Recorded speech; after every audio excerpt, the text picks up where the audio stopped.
आखिर supreme court का वो कौन सा फैसला है जिसे कांग्रेस पार्टी के लिए 29 जुलाई को दूसरी बड़ी खुशखबरी माना जा रहा है।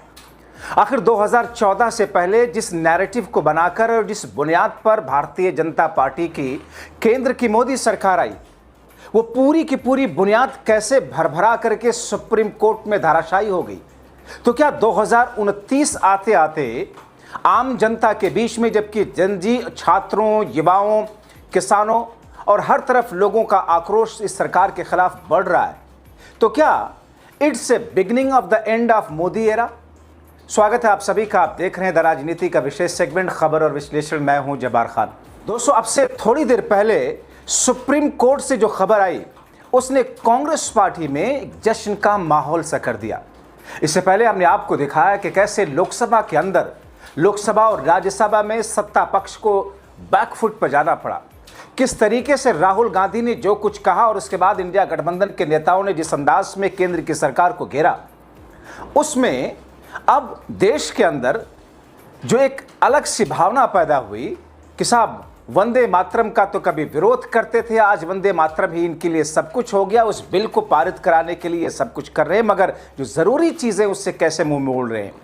अब ऐसी स्थिति में दोस्तों, कांग्रेस पार्टी के लिए सुप्रीम कोर्ट में आज का दिन बेहद महत्वपूर्ण था। और जैसे ही सुप्रीम कोर्ट से एक खबर आई कि कांग्रेस पार्टी और दिवंगत पूर्व प्रधानमंत्री मनमोहन सिंह के खिलाफ कोलगेट घोटाले यानी कि कोल ब्लॉक आवंटन मामले में सुप्रीम कोर्ट ने क्लीन चिट दी, कांग्रेस दफ्तर से लेकर हेडक्वार्टर से लेकर के कांग्रेस में राज्यों में खुशी का माहौल हो गया। सुप्रीम कोर्ट ने विशेष अदालत द्वारा उन्हें आरोपी के रूप में तलब करने के आदेश को रद्द कर दिया।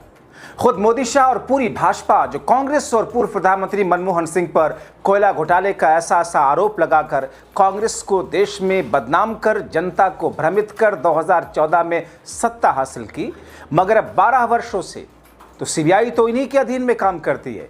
सीबीआई ने पूरी कोशिश की थी किसी तरीके से मामले को साबित किया जाए, मगर सबूत नहीं मिले, मामला साबित नहीं हुआ, ना ही कोई सबूत।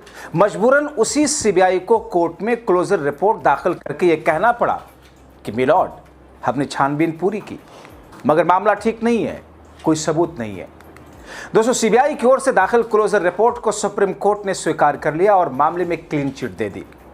सुप्रीम कोर्ट के चीफ जस्टिस ने इस मामले की सुनवाई खत्म करते हुए कहा, सीबीआई की क्लोजर रिपोर्ट को खारिज करने या उनके खिलाफ संज्ञान लेने का कोई ठोस कारण बचा ही नहीं।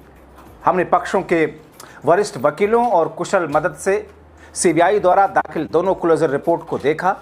जांच एजेंसी द्वारा दाखिल जांच रिपोर्ट को स्वीकार करने या खारिज करने के मामले में इस कोर्ट द्वारा लगातार तय किए गए पैमानों को ध्यान में रखते हुए हम इस बात से संतुष्ट हैं कि सीबीआई द्वारा दाखिल क्लोजर रिपोर्ट को रद्द करने और संज्ञान लेने का कोई ठोस कारण अब नहीं बचता है।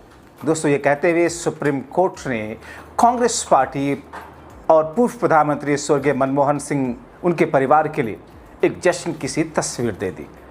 अब आप यहां थोड़ी देर के लिए रुक जाइए और सोचिए कि जिन जिन आधारों पर 2011 से 13 के बीच में, 14 के बीच में केंद्र की मनमोहन सरकार को बदनाम किया गया, वो एक एक करके सारे धराशायी हो गए। दोस्तों, ये ठीक वैसे ही हुआ जिसे 2011 में बीजेपी और संघ की मिलीभगत से मनमोहन सरकार में सीएजी चीफ ने मनमोहन सरकार और कांग्रेस पर 2G स्पेक्ट्रम में 1,76,000 करोड़ रुपयों का उस समय तक का देश का सबसे बड़े घोटाला कहा था। और उसी आधार पर संघ बीजेपी ने अन्ना और केजरीवाल को तैयार कराकर आंदोलन शुरू कराया था। यहां तक कि पूरे देश में आंदोलन का प्रभाव हुआ, जनता भ्रमित हुई और फिर मोदी शाह का शासन शुरू हुआ 2014 से। मगर बीते वर्षों से इसी सुप्रीम कोर्ट ने बीते ही वर्षों में 2G स्पेक्ट्रम मामले में मामला खत्म किया था, ये कहते हुए कि इस मामले में इतनी छानबीन, तफ्तीश और अदालती सुनवाई के बाद कोई सबूत नहीं मिले, मामला खत्म किया जाता है। और अब 2G स्पेक्ट्रम के बाद उस समय का सबसे बड़ा कथित तौर पर झूठा गढ़ा गया नैरेटिव कोल घोटाले में, जिसमें ये मुद्दा उछाला गया, मगर इसे भी सुप्रीम कोर्ट ने सबूत नहीं पाया और क्लीन चिट दे दी। दोस्तों, ये मामला दरअसल 11 साल से अधिक समय पहले शुरू हुआ था, जब विशेष जज ने, सीबीआई के विशेष जज ने कोयला ब्लॉक आवंटन मामले में गांधी परिवार के भरोसेमंद और कांग्रेस नेता डॉक्टर मनमोहन सिंह को आरोपी के रूप में समन जारी किया था। यह और बात है कि सुप्रीम कोर्ट ने उसको रद्द कर दिया था, मगर फिर भी मामला चलाए जा रहे थे। इस मामले में सीबीआई ने पूरी जांच पड़ताल के बाद जब कुछ नहीं हासिल किया तो फिर क्लोजर रिपोर्ट दाखिल की थी, जिसे सुप्रीम कोर्ट ने अब जाकर मंजूरी दी। आप जानते हैं 2004 में अटल बिहारी वाजपेयी की सरकार गई थी। वो अटल बिहारी वाजपेयी की सरकार जो इंडिया शाइनिंग जैसे नारे दिया करते थे, दे रहे थे चुनाव में। किसी को ऐसा नहीं लगा था कि अटल बिहारी वाजपेयी की सरकार चली जाएगी, मगर 2004 में मनमोहन सरकार शुरू हुई। 2014 तक भारत के प्रधानमंत्री रहे। कोयला ब्लॉक आवंटन से जुड़े मामलों में उनके कार्यकाल के दौरान लिए गए फैसलों को लेकर कई जांच हुई। डॉक्टर मनमोहन सिंह ने विशेष सीबीआई अदालत की ओर जारी किए गए समन को सुप्रीम कोर्ट में 2015 में चुनौती दी थी, मगर दोस्तों 2G स्पेक्ट्रम के मामले को सुप्रीम कोर्ट ने खारिज किया, और जिसको लेकर बीजेपी कह रही थी कि साहब 1,76,000 करोड़ रुपए, देश का सबसे बड़ा घोटाला, मगर कुछ नहीं निकला। कोयला घोटाला, जिसमें कांग्रेस और मनमोहन सिंह को लेकर क्या कुछ नहीं कहा गया, आज क्लीन चिट दी। आइए आपको बताते हैं कि कैसे बदनाम किया गया कांग्रेस और पूर्व प्रधानमंत्री डॉक्टर मनमोहन सिंह को। थोड़ा फ्लैशबैक में चलते हैं दोस्तों। मुझे याद आता है मनमोहन सरकार का वो पूरा का पूरा एरा 2004 से 2014 के बीच। अब देखें 1960 के दशक के बाद भारतीय राजनीति के सबसे उथल पुथल भरे दौर में 2011 से 14 के बीच का ये समय माना जाता है। और इस अवधि के दौरान कोयला ब्लॉक आवंटन, जिसे मीडिया, जी हाँ, क्योंकि तब तक 2011 के बाद से ही दरअसल संघ और भाजपा ने मीडिया को हाईजैक करना शुरू कर दिया था, जिसे मीडिया और उस वक्त के विपक्ष यानी कि भाजपा ने कोलगेट या कोयला घोटाला नाम दिया था। भारतीय राजनीति के केंद्र में आया। यूपीए 2 सरकार और डॉक्टर मनमोहन सिंह पर भ्रष्टाचार के गंभीर आरोप लगाए गए। भ्रष्टाचार के खिलाफ उठे जनाक्रोश और एक आक्रामक राजनीतिक विपक्ष के संयुक्त प्रभाव ने मनमोहन सिंह की व्यक्तिगत और प्रशासनिक साख को नुकसान पहुंचाया। भाजपा और संघ की रणनीति से तैयार हुए अन्ना आंदोलन ने देश में कांग्रेस और मनमोहन सरकार की इमेज डैमेज की। इस राजनीतिक अभियान का मुख्य आधार इंडिया अगेंस्ट करप्शन IASA आंदोलन था केजरीवाल का, जिसका नेतृत्व अन्ना हजारे केजरीवाल जैसे चेहरे कर रहे थे। हालांकि उस आंदोलन की शुरुआत मुख्य रूप से जन लोकपाल विधेयक की मांग को लेकर हुई, लेकिन जल्द ही उस आंदोलन ने यूपीए सरकार के अलग अलग प्रशासनिक फैसलों को सार्वजनिक बहस के केंद्र में ला खड़ा किया था। अब दोस्तों आप देखें, अगर आपको याद हो, मैं जेनजी का ध्यान आकर्षित करना चाहता हूं कि किस तौर पर इस सरकार ने कैसे सरकार में आने से पहले पिछली सरकार की पूरी इमेज डैमेज करके एक नैरेटिव गढ़ के कैसे सरकार में आई। और अब देश तो छोड़ो, डीजल पेट्रोल, महंगाई, शिक्षा, स्वास्थ्य तो छोड़ो, राम मंदिर चंदा चोरी तो आप देख ही रहे हैं। खैर, उस समय जनाक्रोश का लाभ उठाया बीजेपी ने। संसद से लेकर सड़क तक सरकार के खिलाफ एक संगठित और चौतरफा राजनीतिक घेराबंदी शुरू की। 2012 में भारत के नियंत्रक एवं महालेखा परीक्षा यानी कि जिसे CAG कहते हैं, कंट्रोलर ऑडिट जनरल, जिनकी एक मसौदा रिपोर्ट लीक कराई गई बाकायदा। जी हाँ दोस्तों, CAG की रिपोर्ट लीक नहीं होती है, वो संसद के पटल पर पेश की जाती है, दी जाती है, मगर उसको पहले ही लीक कराया गया। विनोद राय, मुझे याद आता है, और जो CAG के उस वक्त चीफ थे, उनको बाद में मोदी सरकार ने इनाम कैसे कैसे दिया, आप देख लीजिए। उस रिपोर्ट में जो लीक कराई गई, जिसमें कोयला ब्लॉक आवंटन के कारण सरकारी खजाने को भारी काल्पनिक नुकसान होने का अनुमान लगाया गया, वो भी काल्पनिक, इमेजिनरी। ठीक वैसे ही जैसे 2G स्पेक्ट्रम में कहा गया था ना कि 1,76,000 करोड़, जो कि सीधे तौर पर कोई भ्रष्टाचार या कोई नुकसान था ही नहीं। ये कहा गया कि साहब अगर ऐसा हुआ होता तो देश को इतना फायदा हुआ होता, ये पॉलिसी बनी होती। खैर, चूंकि 2006 से 2009 के बीच में कोयला मंत्रालय के प्रभार खुद डॉक्टर मनमोहन सिंह के पास में था, इसलिए बीजेपी ने सीधे मनमोहन सिंह के इस्तीफे की मांग उठाई। बीजेपी ने संसद के सत्रों को लगातार बाधित किया। आज कह रही ना बीजेपी या उसके पिट्ठू ये कहते हैं कि साहब संसद में कितना खर्च होता है आपको पता है, सरकार को संसद चलाने नहीं दिया जा रहा, कोई बिल पारित नहीं कराने दिया जा रहा, विपक्ष हंगामा करता। मुझे याद पड़ता है रिपोर्टिंग के दौरान उस वक्त लगातार मैंने एक्सपीरियंस किया कि कैसे लगातार संसद के सत्र को पूरा सेशन कैसे बीजेपी ने बाधित कराया।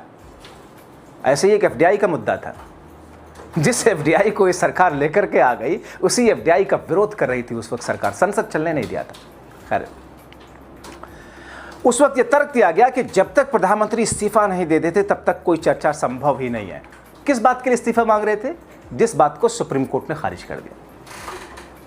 जबकि तत्कालीन यूपीए सरकार और खुद प्रधानमंत्री डॉक्टर मनमोहन सिंह ने इन आरोपों का पुरजोर विरोध किया था, इसे तथ्यहीन, राजनीतिक रूप से प्रेरित बताया था। मगर कौन सुनने वाला है? मीडिया हाईजैक था, इनके शिकंजे में था। तब सोशल मीडिया का ये ज़माना नहीं था। मुझे याद पड़ता है 2011-12 में सोशल मीडिया इस टाइप से नहीं था, शुरू हो रहा था। व्हाट्सएप नया नया आया था, यूट्यूब इक्का दुक्का चुनिंदा लोगों का था, और मीडिया वही खबरें चला रहा था जो बीजेपी का नैरेटिव था। आम जनता के पास सच्चाई थी नहीं। ये तो आज है ना। मनमोहन सिंह ने संसद में अपना पक्ष उस वक्त रखा भी था, और उस वक्त एक मशहूर लाइन भी कही थी कि हजारों जवाबों से अच्छी है मेरी खामोशी, न जाने कितने सवालों की आबरू ढकी। क्योंकि सरकार, विपक्ष की तरफ से, मीडिया की तरफ से और भाजपा के पिट्ठू पत्रकार और इंटेलेक्चुअल्स की तरफ से लगातार एक झूठी बुनियाद पर सरकार को घेरा जा रहा था। सरकार का तर्क था कि कोयला ब्लॉक का आवंटन उस समय की स्थापित नीति और राज्यों की सिफारिश के आधार पर किया गया ताकि देश में बिजली और इस्पात क्षेत्र के विकास को गति दिया जा सके, और कहा कि यह सीएजी द्वारा निकाला गया नुकसान का अनुमान एक इमेजिनरी, काल्पनिक था और आवंटन से किसी निजी कंपनी को अनुचित लाभ पहुंचाने का कोई सबूत में नहीं था। तमाम स्पष्टीकरण के बावजूद बीजेपी के आक्रामक अभियान, मीडिया ट्रायल के कारण ये फर्जी मुद्दे जनता के बीच में गहराई से एक झूठ का महल खड़ा कर दिए।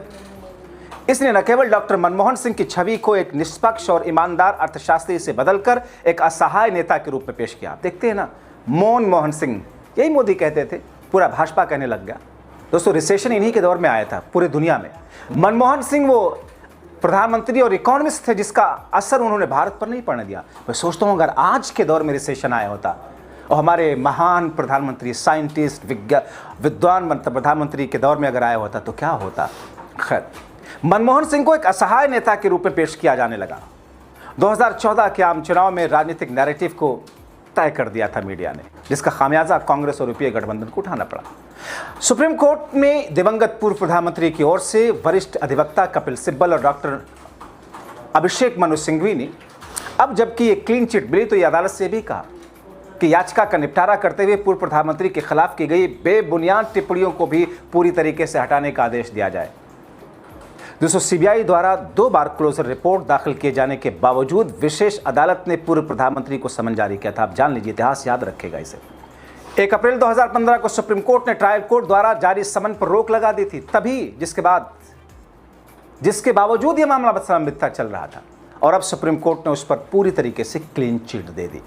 इसलिए कहता हूं मैं दोस्तों, सोचिए, समझिए, किसी भी पार्टी का फैन मत बनिए, नेता का फैन मत बनिए, क्योंकि आपके लिए ये पार्टियां और ये नेता हैं जो कहते हैं कि हम प्रधान सेवक हैं, हम तो सेवा करने राजनीति में आए हैं, मगर हम तो राम मंदिर का चंदा भी नहीं छोड़ेंगे। अपनी राय लिखें।